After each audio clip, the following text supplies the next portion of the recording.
Why are there tea bags hanging? So these tea bags have parts of the engine inside them. Parts of the engine inside them, like basically this bag is hanging on this engine right here where that hole is at, and this plug goes in here. The plug is removed because there's an instrument called a borescope equipment, and it's got a light on it. And we put it inside the engine here.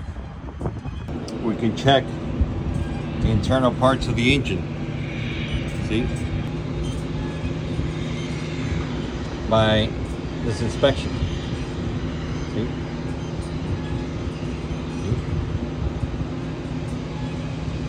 We can check the inside of the engine. That's why the tea bags are hanging on the engine.